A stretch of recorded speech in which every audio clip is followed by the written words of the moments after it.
Hello everyone, this is अभिषेक। आज हम एक और ऑब्जेक्ट ड्रॉ करने वाले हैं स्टिल लाइफ में। ये थोड़ा हम रियलिस्टिक की तरफ जाएंगे, तो उसके लिए जो मैंने पेपर लिया है वो बहुत ही स्मूथ है, 300 GSM का है, ब्रूस्टो का है। और पेंसिल जो हम लोगों ने लिया है वो भी ब्रूस्टो का ही है। जैसा कि आप देख रहे हो ये 12 शेड्स में है। तो आज मैंने एक एक्सपेरिमेंट किया है, इसमें बहुत सारे शेड्स ना लेके कुछ ग्रेड्स लूँगा और ये पेपर स्टैम्प ब्लेंडिंग के लिए। इरेज़र, मोनो इरेज़र है। और जैसा कि अभी आप देख रहे हो कि मैंने जैसे आपको बताया कि बहुत सारे पेंसिल नहीं लिए मैंने, सारे ग्रेड्स। अभी जो आप देख रहे हो HB है और 6B है, 8B और 10B। जैसे इवन नंबर मैंने लास्ट के एपिसोड में आपको बताया था, तो वैसे ही मैंने लिया है यहाँ पे। तो जो HB लिया है मैंने वो आउटलाइन के लिए लिया है, कि जितने भी मैं आउटलाइन करूँगा वो HB से करूँगा, और जो एकदम लाइट जो शेड है उसको भी मैं HB से ही करने वाला हूँ। तो ये जो रियलिस्टिक मैं बना रहा हूँ वो चेरी है, और चेरी में ब्लैक एंड वाइट है, तो उसके लिए मैंने बहुत ही ज़्यादा कॉन्ट्रास्ट रखा है। तो उसके लिए मैंने डायरेक्ट जंप किया है HB से डायरेक्ट 6B, 8B और 10B, क्योंकि मुझे डार्कर शेड चाहिए और एकदम लाइटर शेड चाहिए।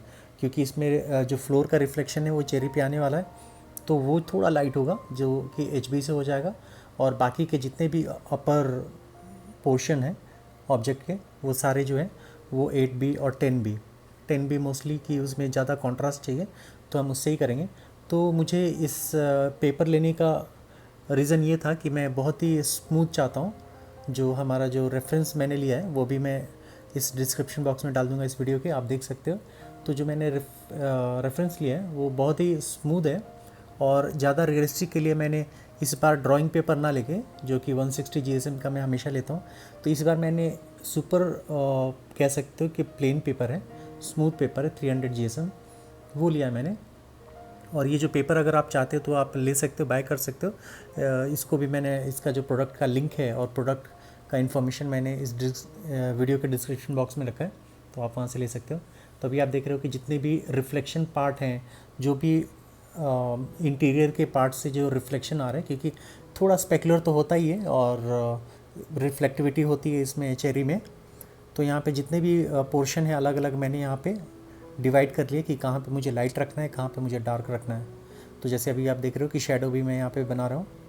तो अब ये बन चुका है। अभी मैं इसको फिर मैं जितने भी एक्स्ट्रा लाइंस निकालने के बाद फिर मैं इसको आउटलाइन करूँगा कि एक परफेक्ट आउटलाइन के लिए।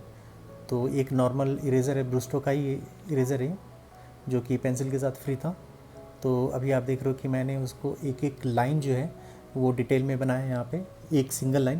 नहीं तो मल्टीपल लाइन रहने पे कभी कभी कन्फ्यूजन हो जाता है कि कौन सी करेक्ट लाइन है। तो यहाँ पे अभी आप देख रहे हो कि एक एक लाइन जितने भी है मैंने आउटलाइन वो मैंने ऑलमोस्ट कर लिए। तो ये करने के बाद फिर मैं अभी स्टार्ट करूँगा शेडिंग। जैसे अभी आप देख रहे हो कि ये HB पेंसिल ही है, और जो नीचे का पार्ट है अभी आप देख रहे हो वो रिफ्लेक्शन का पार्ट है, जो फ्लोर पे जो आप देख सकते मटेरियल है वो मटेरियल का जो रिफ्लेक्शन है उस पर आ रहा है। नहीं तो फिर ये बिल्कुल ही डार्क है, लेकिन आसपास का जो भी रिफ्लेक्शन है वो रिफ्लेक्शन के कारण उसमें बहुत सारे डिटेल्स हैं, बहुत सारे डायनामिक्स हैं जो कि हमें ड्रॉ करना है। अगर हम ड्रॉ नहीं करेंगे तो उतना रियलिस्टिक नहीं आएगा, नहीं तो बिल्कुल ही फ्लैट हो जाएगा। तो उसके लिए मैंने बहुत ज़्यादा ग्रेड्स तो नहीं लिए, लेकिन जैसे मैंने आपको बताया HB, 8B, 10B और 6B इवन नंबर्स लिए मैंने यहाँ पे। तो अभी जितने भी आप पोर्शन देख रहे हो नीचे वाले, तो वो कंपेरेटिवली थोड़ा सा ब्राइट होगा बाकी के पोर्शन से। तो एक एक पोर्शन जो है मैं उसको कर रहा हूँ अभी। तो एक्स्ट्रा स्मूथ के लिए यहाँ पे मैं थोड़ा जिगजैग कर रहा हूँ, जिससे कि पूरे कहीं कहीं पे भी वाइट पोर्शन ना रहे। और इसके साथ साथ अभी मैंने 6B लिया। 6B से मैं अब जितने भी ऊपर के पोर्शन हैं वो करूँगा, और जो जो रिफ्लेक्शन में आ रही चीज़ें, जो ब्राइट रहने वाली चीज़ें, उसको मैं पहले ही आउटलाइन करके निकाल दूँगा, जिससे कि हमारा जो ग्रेफाइट है उस पर भी ना जाए। तो जितने भी पोर्शन हैं आप देख रहे हो वो सबको मैं फिल करने वाला हूँ अभी। और यहाँ पे पेपर लेने का, जैसे मैंने आपको बताया था कि ये पेपर क्यों लिया मैंने, क्योंकि मुझे और स्मूथ शेडिंग करनी थी। और जो सेम चेरी है वो मैंने ड्राइंग पेपर पे भी बनाया है, जो थोड़ा सा ग्रेनी होता है। तो वो भी मैं आपको कंपेयर करके दिखा दूंगा कि कैसे स्मूथ पेपर और ये जो हम लोगों ने ग्रेनी पेपर पे भी मैंने जो बनाया है ड्राइंग पेपर पे, तो उन दोनों का कंपेयर करके भी बता दूंगा कि कैसे इफ़ेक्ट आ रहा है दोनों पे। और क्योंकि सेम पेंसिल लिया है मैंने और सेम इक्विपमेंट, जो भी सप्लायर्स है, जो भी मटेरियल्स हैं, वो सारी चीज़ें मैंने सेम यूज़ किया है। तो बस वो पेपर का फ़र्क है। तो हम देखेंगे कि दोनों का आउटपुट कैसा आता है एक ही सब्जेक्ट लेके अगर हम बनाते तो अभी आप देख रहे हो कि बिल्कुल ही बारीकी से हम लोगों ने जितने भी एक्स्ट्रा, आप देख रहे हो कि पोर्शन है जो ब्राइट में है उसको छोड़ के बाकी सब जगह हम डार्क कर रहे हैं। तो जो आप डार्क करते हो तो कोई भी डायरेक्शन यहाँ पे ले सकते हो, क्योंकि हम वैसे भी स्मूथ ही करने वाले। तो लेकिन बस ये ध्यान रखना कि जितने भी आप शेडिंग कर रहे हो कहीं पे भी वाइट पोर्शन नहीं रहना चाहिए। वाइट पोर्शन रहने से कभी कभी क्या होता है कि अगर ब्लेंड अच्छे से ना हुआ तो पोर्शन जो है वो हाईलाइट होने लगता है, कहीं डार्क कहीं ब्राइट, अलग से स्टैंड आउट होता है, तो वो रियलिस्टिक उतना नहीं लग पाता। तो यहाँ पे अभी देख रहे हो कि जैसे सेकंड मैंने चेरी को किया, सेम वैसा ही ट्रीटमेंट यहाँ पे करने वाला हूँ। तो यहाँ पे जितने भी डिटेल हैं वो करने हैं आपको, और जितना करोगे उतना ही बेनिफिट होता है। बेनिफिट मीन्स कि और रियलिस्टिक आएगा चीज़ें।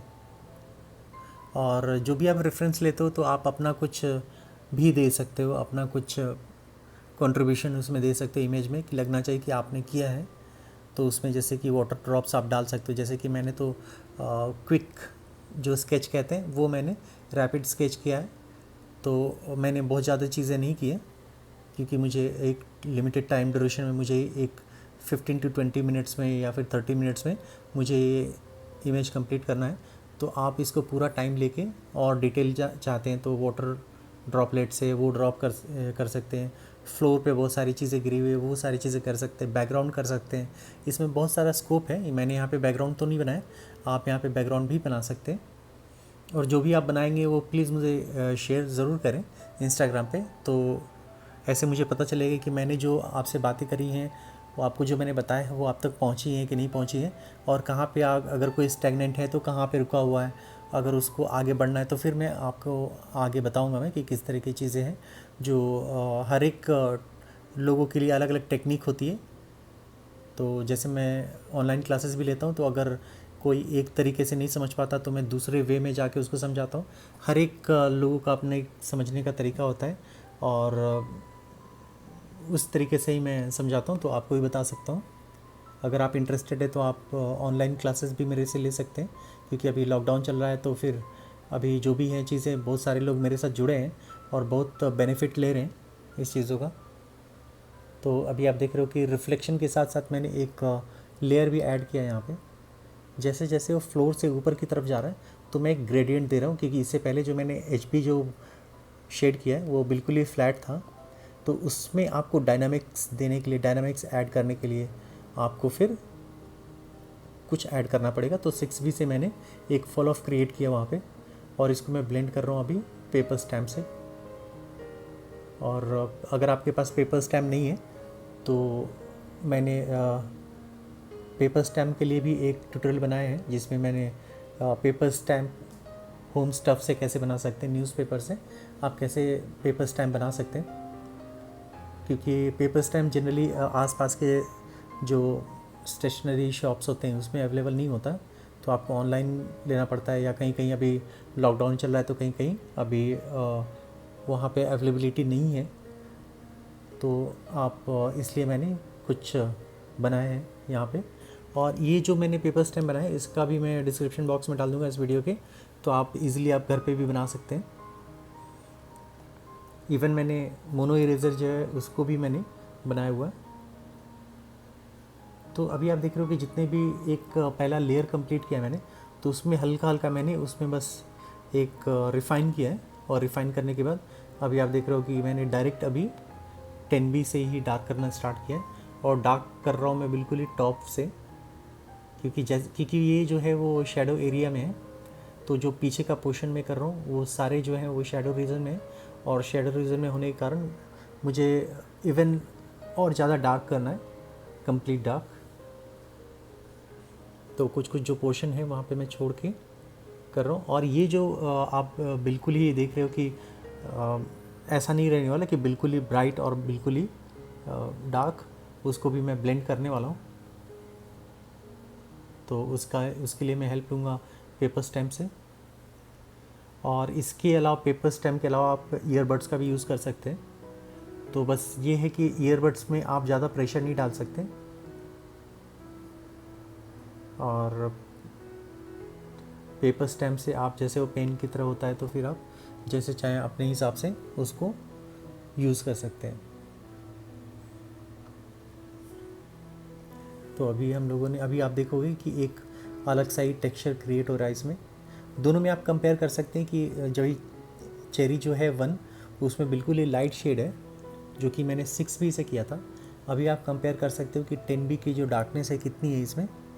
तो ये जो पेंसिल है ये अच्छी है, जब तक अभी तक मैंने जितना यूज़ किया है। बस इसमें ड्रॉबैक ये है कि ये टूटता बहुत ज़्यादा है, और जैसे जैसे आप ग्रेड बढ़ता है इसका, जैसे 6B 8B 10B, तो इसका जो, जैसे मैंने आपको बताया था, ग्रेफाइट जो पेंसिल होते हैं 2H जितने भी हैं, वो टूटते कम है। जैसे जैसे वो आगे बढ़ते हैं तो उसमें क्ले जो है वो मिक्स होता है। क्ले मिक्स होने के कारण पेंसिल थोड़ा सा सॉफ्ट होता है, और सॉफ्ट होने के कारण ज़्यादा टूटता है। तो कंप्लीट यहाँ पे मैंने यहाँ पे भी ब्लैक कर दिया बिल्कुल ही। और जैसे मैंने आपको बताया था कि बिल्कुल ही क्लोज़ रखना है आपको जब भी आप शेडिंग कर रहे हो, तो कि कहीं पे भी वाइट पोर्शन ना रह जाए। ये चीज़ें मैंने बहुत देखा है कि बिगनर्स में, कि वो जब भी वो शेड करते हैं तो जल्दी करने के चक्कर में वो बिल्कुल ही नज़दीक नज़दीक नहीं हो पाता है, थोड़ा गैप रह जाता है। तो इसलिए मैं कहता हूँ कि आप जब भी स्टार्टिंग कर रहे हैं, तो आप स्टार्टिंग डेज़ में हैं, इनिशियल डेज़ में हैं, तो पेशेंटली आप उसको काम करें। जो भी आप कर रहे हैं, अगर एक लाइन भी बना रहे हैं तो पूरे आराम से बनाएं, ऐसे कोई जल्दीबाजी ना करें, क्योंकि एक बार जब आपकी खुद की जब टेक्निक हो जाएगी तो आप जल्दी से भी कर सकते हो, अपने टेक्निक से भी कर सकते हो। तो यहाँ पे अभी आप देख रहे हो कि कंप्लीट ब्लैक हो चुका है यहाँ पे। तो इसके बाद जो है मैं थोड़ा फॉल ऑफ क्रिएट करूँगा। यहाँ पे देख रहे हो पेपर स्टैम्प से फिर मैं जितने भी ब्लैक पोर्शन है, अगर उसमें भी कुछ चीज़ें रह जाती हैं बीच में, तो उसको भी हम स्मूथ कर सकते हैं।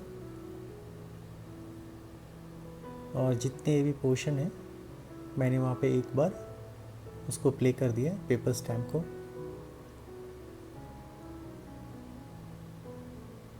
ये हो जाने के बाद फिर आप देख रहे हो कि कंप्लीट जहाँ कहीं पे भी अगर थोड़ा भी गैप रह जाता है, तो गैप जो है वो फिल हो जाता है वो पेपर स्टैम्प से। तो जितने भी नज़दीक के जितने भी हैं, वो फिर से हम लोगों ने पेपर स्टैम्प से कंप्लीट किया वहाँ पे। ये पेपर स्टैम्प को अगर आप क्लीन करना चाहते हैं तो आप सैंड पेपर से उसको क्लीन कर सकते हैं, क्योंकि उसमें जो है ग्रेफाइट लग जाता है।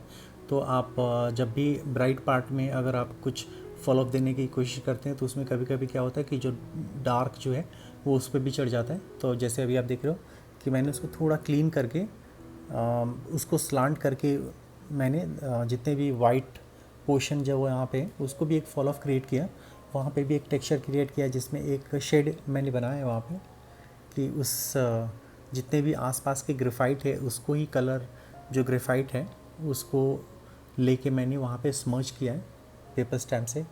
जैसे आप देख रहे हो कि एक अच्छा सा फॉल ऑफ किनारे किनारे से थ्रू आउट जितने भी है यहाँ पे, उन सब पे मैंने यहाँ पे डाल दिया है।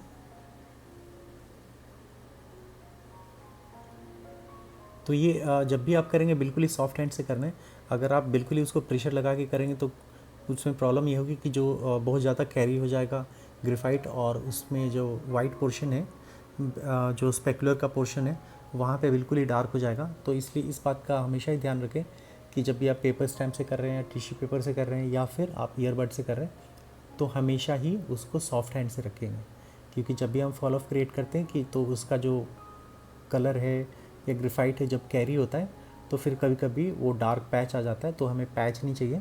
तो उसको अवॉइड करने के लिए फिर हमें बिल्कुल ही सॉफ्ट हैंड रखना है। अगर आपको डार्क चाहिए तो आप 2 बार या 3 बार उसको प्ले कर लो, लेकिन आप सोचोगे कि एक ही बार प्रेशर देके मैं कर लूँ, तो उससे अच्छा है कि आप बिल्कुल ही सॉफ्ट हैंड से करें, वो ज़्यादा बेटर है। अभी मैंने यहाँ पे ईयरबड का भी यूज़ किया है यहाँ पे। तो मैं ये देखना चाहता था कि पेपर स्टैम्प और ईयरबड दोनों में कौन ज़्यादा बेनिफिशियल है। और कहीं कहीं अगर मुझे पैचेस दिख रहे हैं, लाइंस दिख रहे हैं, तो ये इससे जाता है या नहीं जाता है। लेकिन आप जो भी है पैचेस हैं आप पेपर स्टैम्प से भी निकाल सकते हो।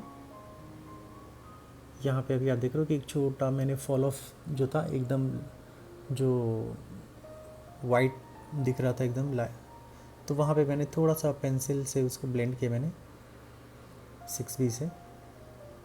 तो यहाँ पे ये होने के बाद फिर हम जितने भी, जैसे मैंने आपको बताया था कि पेपर स्टैम्प से ही मैं करने वाला हूँ, तो जितने भी ग्रेफाइट है, ग्रेफाइट से ऐड करके पेपर स्टैम्प में फिर जितना भी फॉल ऑफ मुझे क्रिएट करना है वो मैं कर लूँगा। तो कभी कभी क्या होता है कि जब भी आप फॉल ऑफ क्रिएट करते हैं तो फिर बहुत सारे जो ग्रेफाइट है वो आप हमारे ऑब्जेक्ट के बाहर निकल जाता है, तो उससे हमें परेशानी होना चाहिए। वो फिर बाद में हम इधर से उसको एक शार्प आउटलाइन दे देंगे। तो अभी जितने भी हैं मैं कोशिश कर रहा हूँ कि बिल्कुल ही कहीं कहीं जो है वो बिल्कुल ही वाइट पैच ना दिखे रिफ्लेक्शन, तो उसको मैं एक अच्छा सा फॉल ऑफ क्रिएट कर रहा हूँ। और इसके बाद फिर मैं अब यूज़ करूँगा, जैसे मैंने आपको बताया था कि जितने भी आउटर हैं वहाँ पे अगर कुछ स्प्रेड हो गए हैं, कुछ मिक्स हो गए हैं, ब्लेंड हो के बाहर जा चुके हैं, तो वहाँ पे मैं उसको इरेज़ कर लूँगा मोनो इरेज़र से। वैसे आप नॉर्मल इरेज़र का भी यूज़ कर सकते हैं, तो ये थोड़ा सा हैंडी होता है, तो यूज़ करने में ईजी होता है।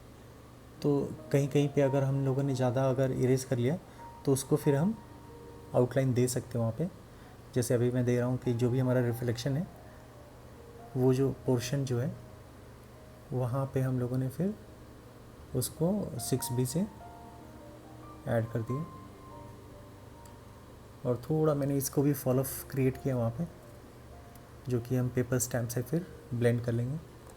तो अभी आप देखोगे कि एक इल्यूजन दिखने लगता है कि जिसमें एक जितने भी लाइट है वो हिट कर रहा है चेरी पे, तो वो पोर्शन जो है वो बिल्कुल ही ब्राइट दिख रहा है और बाकी के ग्रेजुअली थोड़े डार्क हुए हैं। तो जितने भी आप हाईलाइट एरिया दिख रहे हैं तो उसमें मैं थोड़ा सा ब्लेंड करने के बाद थोड़ा सा मैं ब्राइट कर रहा हूँ, और ब्राइट के लिए मैंने इरेज़र यूज़ किया है। तो हर एक जो एरिया है आप बहुत ही स्मार्टली यूज़ करना है, क्योंकि पूरे कंप्लीट को हमें वाइट नहीं करना है। जहाँ पे एजेस हैं, एजेस में थोड़ा वाइट रहेगा और जैसे जैसे वो दूर जाएगा वो फॉल ऑफ क्रिएट करेगा। तो जैसे अभी आप देख रहे हो कि हर जगह मैंने इरेज़ नहीं किया है, कहीं कहीं पे जैसे यहाँ पे सेंटर में है, सेंटर में इरेज़ किया मैंने, लेकिन मैंने किनारे पे नहीं किया। यहाँ पे भी थोड़ा सा मैंने राइट साइड में किया है लेकिन कंप्लीट नहीं किया वहाँ पे। तो ये जो है आप जितना आप रियलिस्टिक जाएंगे उतना आपको ये सारी चीज़ें करनी पड़ेंगी। तो ये हम लोगों ने यहाँ पे कर लिया, और इसमें और ज़्यादा डिटेल करना है आपको तो बिल्कुल ही पेंसिल और जो इरेज़र है उससे थोड़ा थोड़ा डॉट दे के कर सकते हैं, एक अच्छा सा इफ़ेक्ट ला सकते हैं वहाँ पे। और यहाँ पे देख रहे हो जितना मैंने आपको बताया था कि कहीं कहीं पे मैं वहाँ पे इरेज़र को यूज़ कर रहा हूँ, हर जगह पे ही यूज़ नहीं कर रहा हूँ। जहाँ जहाँ पे हमें फॉल ऑफ चाहिए, मीन्स की डार्क पोर्शन भी चाहिए, अगर ब्राइट आ रहा है तो ग्रेजुअली आ रहा है, तो ये चीज़ें मैंने ऐड किया। और जैसे मैंने आपको बताया था कि पेपर स्टैम्प में ग्रेफाइट जो होता है वो आ जाता है उसमें, तो आप सैंड पेपर से हटा सकते हैं। लेकिन यहाँ पे जो भी ग्रेफाइट वहाँ पे लगा हुआ है उसको ही यूज़ करूँ मैं शेडो बनाने के लिए। तो उसमें जो भी ग्रेफाइट लगा हुआ है उसको मैं अभी नीचे फ्लोर पे प्ले कर रहा हूँ, क्योंकि जब तक आप शेडो नहीं बनाएंगे, कॉन्टैक्ट नहीं बनाएंगे, तब तक वो लगेगा कि हवा में है। तो इसके लिए मैं एक प्लेस देना चाहता हूँ प्रॉपर, तो इसलिए मैंने उसी ग्रेफाइट से जो कि पेपर स्टैम्प में लगा हुआ उसको मैंने यहाँ पे किया। और अभी उसका जो ट्रंक है, ब्रांच है, वो मैंने यहाँ पे किया। थोड़े डिटेल और कर सकते हो, मैंने बहुत ज़्यादा डिटेल नहीं किया इसमें, एकदम बिल्कुल ही लाइट रखा है इसको। जो इसका स्टिक है आप उसमें और डिटेल कर सकते हैं, मैकेनिकल पेंसिल का यूज़ करके आप और ज़्यादा डिटेल कर सकते हैं वहाँ पे। तो हमारा जो इमेज है वो ऑलमोस्ट कंप्लीट हो चुका है। अभी तक के लिए इतना ही है, मिलते हैं अगले वीडियो में। Thank you.